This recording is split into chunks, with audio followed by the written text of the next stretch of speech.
to Gaming in the Basement with Rakagoff. I'm so happy you were able to join me for this first episode. First things first, we actually have a sponsor. This episode is being sponsored by the United Nations Space Command. Join the Orbital Drop Shock Troopers today and protect your home and loved ones against the Covenant. Join or die. Well, that was certainly lighthearted. Let's just get into it. Today I'm here with Savior420. Could you give me a brief introduction about who you are? Yeah, my name is Daniel. I am 33 years old now. I have been married for almost 15 years now. I am the father to two amazing children, and I guess the kind of leader of a Discord community that I started a few months ago, and streamer. That's me. You only started your Discord like a few months ago? October 9th, yeah. That's crazy. Like your Discord blew up. Like it's pretty busy, and it's unlike any Discord community I've ever been a part of, but we're going to touch on that just a little bit later.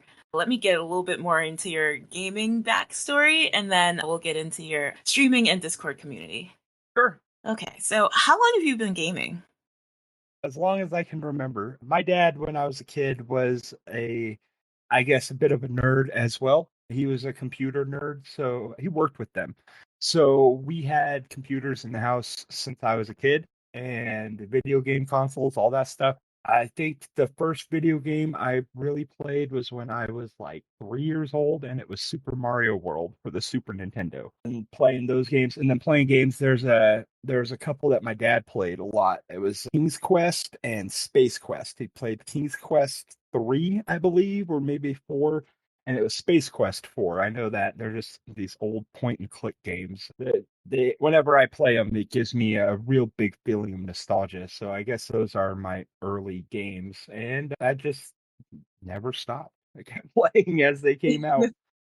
Oh, that's pretty awesome. So he was like a PC gamer before like the PC gaming scene became a thing. Oh yeah, we would go down to junkyards. I remember as a kid, my dad would go to junkyards, and it was weird because back then the term e-waste didn't exist. Mhm. So like people, when they would throw out computers when something would break on them, they would just bring them to the junkyard because there was like nowhere else to bring them. Yeah. So we'd go out there, and he would help me obviously because I was just a kid, but we'd pick through like 10 different computers and get all these different parts and end up putting them all together and making a computer that works at home. And all this is going on in the 90s. So, computers aren't really mainstream. They kind of are, but not really. But that's where I picked up my geekiness, I guess. I mean, yeah, you do seem really techy, and you have like a little tech corner in your Discord that really like supports people with if they have tech issues. So I guess that's kind of where it comes from. That's really interesting. Yeah, for sure. So what's the first PC you remember like owning? First PC I remember owning, it was an old IBM, and it was that very famous beige color. Uh, Yeah. it was not, I don't think it was technically mine per se. It was more of a family computer, but it was back when I was probably like, 3 or 4 years old, and I'm messing around on these computers from a very early age.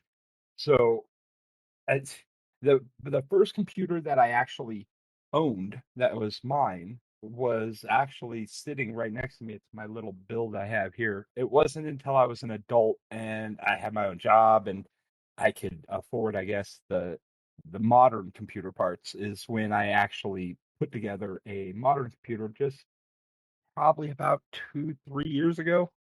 Okay. Yeah, so and I mean I love my computer down there, but I always have a soft spot in my heart for that like cream beige color of old electronics. So next I wanted to ask you, are you a PC or primarily console gamer, or do you do both? Yeah, I started on a Nintendo way back when, a Super Nintendo, and I just never stopped. But I will put out there that most of my consoles nowadays, now that I have a higher end gaming PC, most of my consoles collect dust, with the exception of the Nintendo Switch. Like all the games that I could want to play have come out on PC, and it'll look remarkably better with higher frames on my PC. Yeah. Whereas my Switch, like, are that's PS4 and Xbox games. They're anything that I could want to play is going to end up being cross-released, and then except the Switch, Nintendo kind of does their own thing, and I don't know. I like Nintendo, so they have a place on my entertainment center. But I will have to say I'm both, really, like because that's where I started. I can't forget my roots, right? So Right, right, right. that's Really. where I started, but unless there's a really compelling reason, like an exclusive game or some feature that I can't get elsewhere, I stick primarily to PC. Okay. So how did you come up with your Twitch name? I got my name back when I was a teenager. That's why the 0420 is in there. If anybody was wondering about that, I was just a young kid and looking for a name. I guess we all had our own names. There was Vanquish and there was Orange Bunnies, and they all had their own names from like actions, I guess, or things they did. Yeah. And so I actually ended up earning mine from them in Halo. I was playing the original Halo. We were at Ryan's house and we had two Xboxes and we wired them together in different rooms. So like where we punched a hole in the wall and ran Oh an my god. Ethernet wire. Yeah, I remember that day kind of clear. I told my brother, like, Ryan's there and it's me and my brother and we're standing there and I tell my brother, I'm like, all right, make a hole so that we could do the wire. And this dude, like, right in the middle of the wall, like, he doesn't go to a corner, doesn't go to the side or anything. He just right in the middle of the wall takes a screwdriver and punches a hole right through it. I remember shaking my head. I'm like, dude, you couldn't Wow. even put it down there. But we ran the wire through just because there was a big thing about screen watching back then. Like, if you were watching someone else's screen, it was a big deal. People would freak out. So we Yeah. wired the Xboxes in other rooms and played Halo. We were playing the original Halo Combat Evolved, doing LAN parties and stuff. And it was on a map. I don't remember. I think it was called Avalanche. It was a big snow map. And I'm on the cliffside with the sniper rifle, and my team's down below, and they're about to get killed by a warthog. But I ended up like squad wiping the other team and saving my team. And so they kept telling me I was their savior. Like, dude, you're our savior. You're our savior. And That's pretty awesome. yeah, I thought about that, and I was like, I kind of like that. I might take that. And then the next day they came in, and my character's name was changed. That's a pretty crazy story. I feel like people feel like you're a savior too in your own way. Like when I first joined your community, you were just there to like really help everybody, and you're pretty much in like everybody's stream in your community, which I mean, I know it must take an insane amount of time, but I mean, I'm sure other people see you as a savior too in other ways. So I think it's a really fitting name. Also, I wanted to mention, I do remember being able to link Xboxes together. I thought it was like such a great feature because you couldn't do that with systems before unless it was like a handheld, right? Yeah, so the only game that or only system that you could link prior to that was the Game Boy with the link cable. Yeah. So, what type of games do you play? Yes. I I play anything that might give me a modicum of fun. Like, I was talking about this with my wife last night, how and Anthony, my one of my friends, just how I'll play anything once. Any video game out there, I'll play it once. If I am not having fun with it or I'm terrible at it, I just won't play it anymore. So I'll move on to another game. I'll go find something else. And then if I play it and it maybe it won't strike my fancy right away. But after playing for a minute, like, if I'm good at it, right? That's a, Mhm. I guess, modifier on there, then I'll keep playing it. But then if it's a good game and I'm good at it and it's exciting to play, like, I will dump lots of time into it. Doesn't matter what the reviewers or the critics are saying about it. The Gotham Knights is a really good example. I was having a blast playing that game with Anthony. In fact, we did it on stream. I ended up doing my longest stream ever. It was like a I think we did like 16 or 18 hours or something Holy crazy like. moly. Yeah, and the game was very poorly received. I mean, like you go and look up the critics, it's like mixed reviews, very middling, middle of the road kind of thing. I still dumped, 30 hours in the first couple weeks that it came out because I was good at it. I was having fun. I was playing with my friend. So like all these things came together and just made it a good time for me. So I don't care what critics say. I'll play anything. It's just like how I try to live my life. I'll try anything once. If I'm not about it, like cool, I'm not about it. I don't have to do it again, right? Hmm. But unfortunately, Oh, oh, so what's up? go ahead. No, no, go ahead. I was just gonna say an unfortunate side effect of that is that my game libraries are massive. Like it's my Steam library, my Epic library. There's so many games in them, and I've tried to sit down and try to catch up, but at this point, I don't think it's gonna happen. There's just gonna be games in there that I've never played. Yeah, I was actually wondering, do you ever go back and play a game that you might not have liked a few years ago and just revisit it and find, oh, this game isn't bad? Yes and no. I've put like okay, so I can't say it was bad, but I can't say I really liked it. There's a game like the Sims 4, right? Mhm. Yeah. So I've put a ton of time into that game. And so I can't say that I didn't like think it was bad or didn't like it, but I did put it down. I Mhm. sat down for a while, came back to it, and it was not good. So I like put it down again. But I just recently reinstalled it and started playing it with my wife, and that's been fun. No Man's Sky. Have you heard of Mhm. that? Oh, yeah. Yeah, I've heard of that one. So that one's like the Cinderella story of the gaming industry.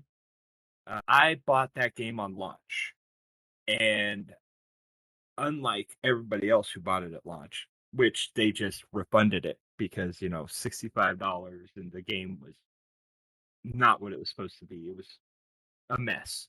Yeah. So, but I didn't get to refund it because at the time when it came out, I bought it on Steam, and it was one of the first few games I bought on Steam, and I didn't have a computer that could run it. Yeah. So my my little office computer that I had, I mean, it had Intel integrated graphics and stuff, so it would boot the game. I could see the menus and stuff, but it was not playable at all.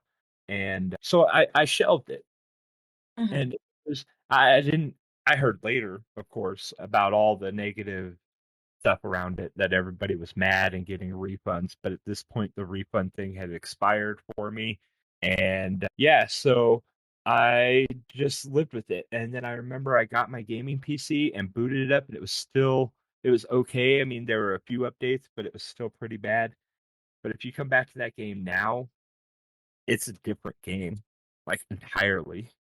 Oh, wow. And I didn't know they like revamped it like that. well, so like the guy who did it, I think his name is Sean or something like that. He was the director of it. So Hello Games was a smaller studio. The only game they had under their belt before No Man's Sky was Joe Danger. It was this little PS4 game of a guy on a motorcycle like Evil Knievel. Oh, okay. Yeah, it was just this little indie game, and that was the only game they had under their belt, and its sequel, Joe Danger 2. And then this was the Sean guy's like his Halo product, his dream project. He wanted to make something amazing. It's been festering in his head, and he wanted to get it out there. And it wasn't anything like he had envisioned because an infinite galaxy of procedurally generated planets is a tall order. But he went and he took all the negative press. He told his mates over at Hello Games, he goes, no, don't look at the internet. I will respond to all of that stuff. I'll take all that stuff onto myself. We are going to fix this game. And because they had choices, they could have just left the game as it was and moved on like any other company, or Mhm. spend the resources and the money and the time to update it and hope that this one game comes through because they have no revenue right now with no games coming in. So it was a big chance they took on it, and they they've turned it around. It's a completely different game with a thriving community, and I love to see that. I'm glad they stuck with it because it's a beautiful game. Do you have a favorite game? I'll take top 5 if you have too many. Oh no, that's probably the easiest question, and it's got to be Halo. Halo has shaped my real world relationships. It has given me so many hours of enjoyment. I've even been paid out in Halo tournaments. Like, I don't have another game I could tell you that consistently will drag me back in. Like, there's when a week goes by and I haven't played Halo, I haven't gotten on and killed somebody in Halo in a week, like, I notice it, if that makes sense. Oh yeah, you get the shakes. You need to go Yeah. back and play. Yeah. And so that's definitely a no-brainer question for me is it's definitely Halo. I remember Halo. Halo came out when I was in college. I know how that sounds. But anyway, it was crazy because people would miss classes. They'd be over in the dorm just having like these huge Halo like competition stuff. And it was just so big when it first came out. Like I've never seen anything like it since. Oh yeah, and like even the bad Halos, Halo 5 and Halo 4 and I guess Halo Infinite to an extent, it doesn't matter. It's all just Halo to me. And I whenever I play it, whenever I'm good at it, obviously. I've been playing the game 20 years consistently, but I don't know, I feel nostalgia, joy, excitement, fear, adrenaline, like all these such a wide range of emotions all from this little online game. And you know what? That's exactly what Windows or Microsoft and Bill Gates wanted you to feel about the Xbox. That's where the name came from. So there's a game AP on the PC called DirectX, right? It's what Mhm. people use to make video games. And that's the Xbox name. When it first came out, when it was first being prototyped and shown around to developers trying to get support behind it was known as the DirectX box. It was a box that could run DirectX and making video games super simple. And they that was the code name for it, and you can't call it the code name. So they're sitting in a room right before their presentation, and they're like, "What do we call it? What do we call it?" And there are all these different names and stuff. And finally, one of the guys just said, "Hey, why don't we just call it the Xbox?" And it stuck. Wow. I mean, I didn't even know that because I remember DirectX and having to have DirectX plugins for certain things. Yeah, we use DirectX nowadays still. We're on DirectX 12, I think. Oh wow, okay. Yeah. Do you know what it's being used for? Yeah, it's video game developers. Like Oh, okay, I see. Fortnite runs on DirectX 12 and other stuff like that. Most modern video games on PC will require use of DirectX. It's like a suite of tools from Microsoft for game developers so that they can develop games and stuff. It's like, yeah, a toolbox essentially. Oh, all right. So my next question is, what made you get involved in streaming? So basically, everybody and their mother who knew me always told me that I should be streaming. And there was a guy I met years ago, probably like 5 or 6, maybe 7 years ago now. We were playing Friday the 13th, and I ended up meeting him in that game.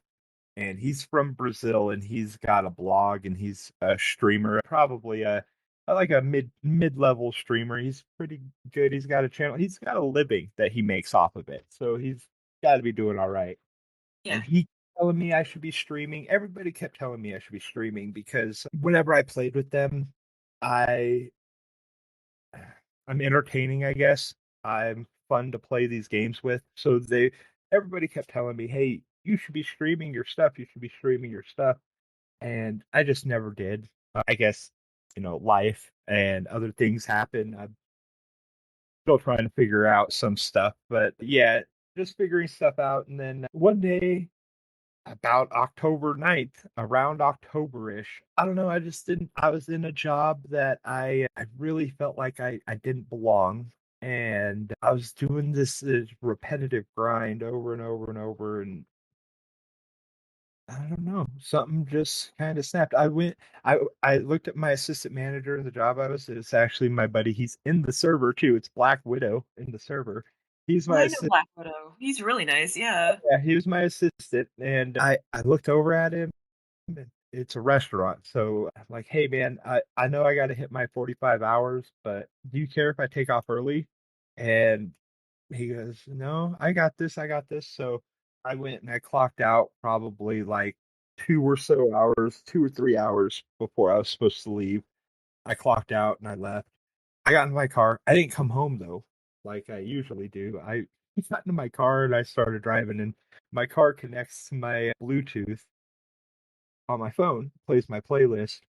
And since Shrek came out, I have Bonnie Taylor, I Need a Hero on my playlist.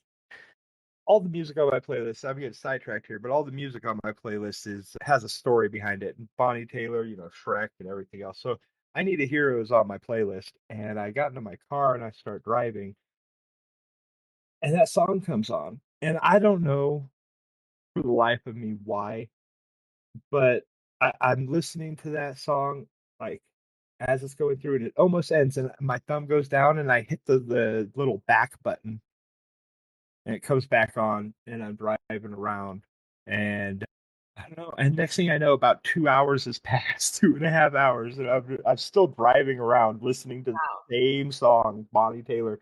I'm in a part of town that I've never seen before, and I, I don't know. I started thinking, she asked some questions in that song. She's like, where have all the good men gone? Where are all the heroes? Where are all the gods? Stuff like that. Mhm. And oh, something just kind of clicked in my mind. And I ended up going home and checking my Twitch, which I had created years ago because, like I said, everybody is down my throat telling me I should have done this, but I never really got into it. I logged Mhm. the old account and it's still there, and then I said, you know what? Let's go for it. And I started it. And then yeah, I started doing Twitch in early October, seriously, I guess. Okay. Wow. And yeah, Bonnie Taylor, I Need a Hero. I don't I don't know what clicked and why it was that song, if I'm honest, but I think it was just time. I was in a job that was really emotionally and physically draining for me. It was an industry that I swore I would never work again. Yeah. Did you wanna talk more about the industry that you were in? It was the food industry. It was a food I industry? Oh, yeah. I don't blame you. I used to be in the food industry too, and it's not a nice industry to be in. It's very hard. Oh, not at all. Well, I never found myself in food. So when I was younger, I ended up in a lot of food service jobs, and then I got out of food when I got my MMED license or badge. I got my Mhm, badge, and I got out of food and I got into an industry. I got into the pod industry, right? So I was selling pod in Colorado at a dispensary, and I had swore off food at that point. I said I'd never have to go back to food again. mhm. After I had moved on from that job, I couldn't stay in that industry because at the time, and I think it's still that way now, if you work in the medical marijuana industry or the legal cannabis industry in Colorado, at least, the banks will not work with you for anything. And then I moved on and I was doing all this other stuff, just staying away from food. And the only reason I came back to food was I was in my old hometown with my family. I was looking for work. I had actually gotten a job at the newspaper, like stuffing ads into the newspaper. It's not glamorous work, but it was work and not food. But my nephew, he kept coming up to me and he's like, dude, we could use some help over at this restaurant. It was a Qdoba. Mhm. Some help over here, man. We could use some help. And I kept telling, I was like, well, what do you do? And like, I work at Qdoba. And I'm like, what the hell is that? And he goes, it's a restaurant. And I shut him down right there. I'm like, no, dude, I won't do it. I don't work food. I don't work food. Yeah. And it took him waking me up one day, like really early. And he's like, hey, come on, man. I'm going to buy you a breakfast burrito. I'm going to buy you a breakfast burrito. I knew what he was doing, but I was like, all right, whatever, man. I went in there and got a breakfast burrito, and He handed me an application. He's like, please, we need help. So I filled it out. Well, it was so bad that even when I got a call from the GM, she calls me up and she's like, hey, Daniel, I'm so and so, Kidoba. Are you still looking for a job? I went in there and I knew they were going to hire me because they needed help, and Mhm. my nephew told me. So I go in there and I kind of laid out two ground rules, right? And I was like, one, never ask me to put this job before my wife and kids, because Mhm. like the minute you do that, like I'm out of here. I'm Yeah. done. And they said, of course, they were like, oh no, we never do that. We never do that.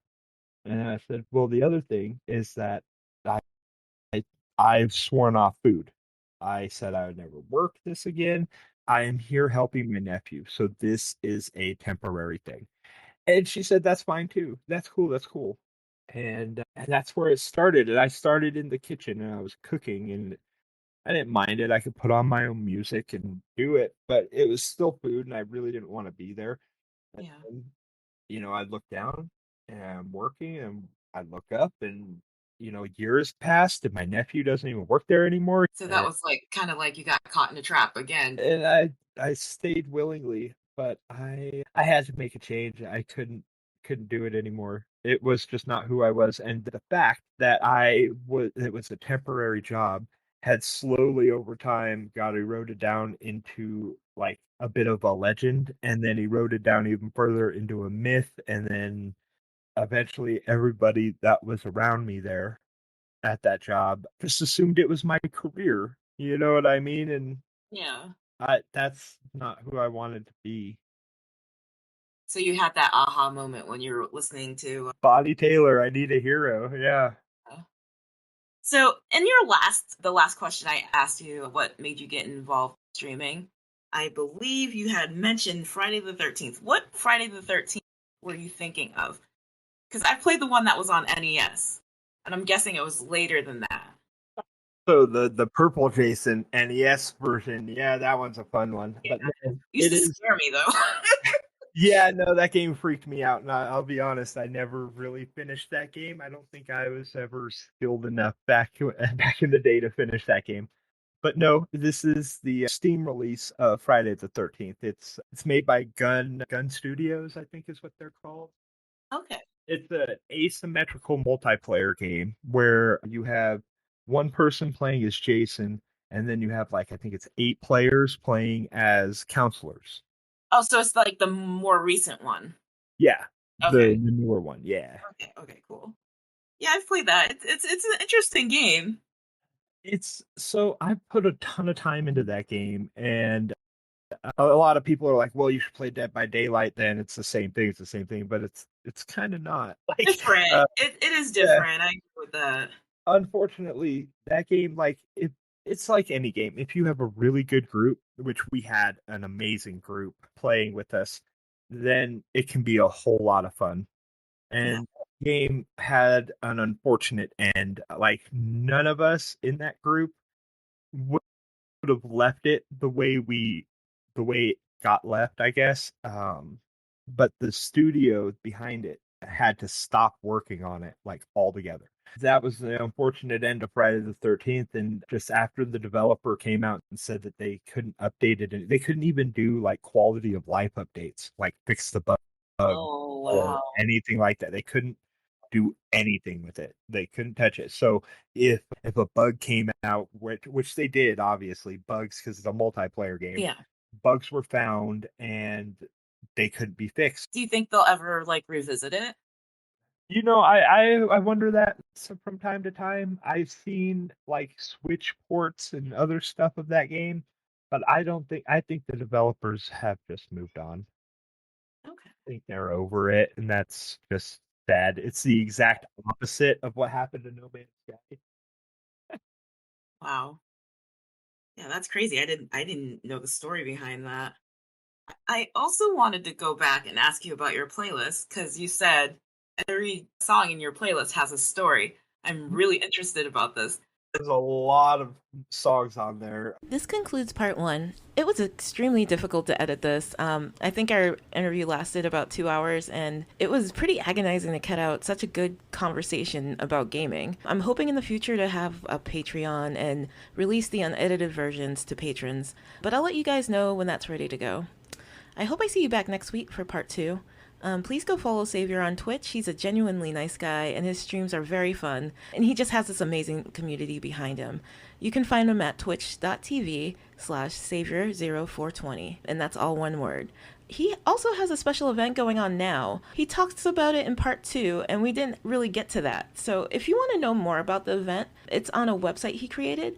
So that's going to be HTTPS, and then you got the colon and the slashes, DBAGWELL0589.wixsite, wixsite.com/Savior420. And that'll explain the event, what's going on, what's being given away, and all that stuff. It sounds like a really fun event. I don't want to say too much about it, so you guys can go check it out.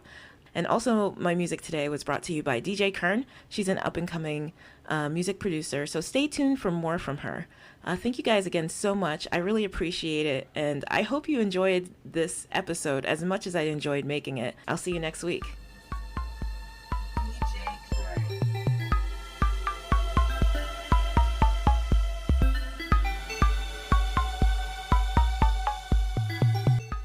Would you want Anthony to come with you? That way he could talk a little bit about his channel, and you can kind of talk about your relationship. Yeah, no, Anthony and Turpin, both of them, Black Widow and Archangel, they have been hugely influential on everything I'm doing.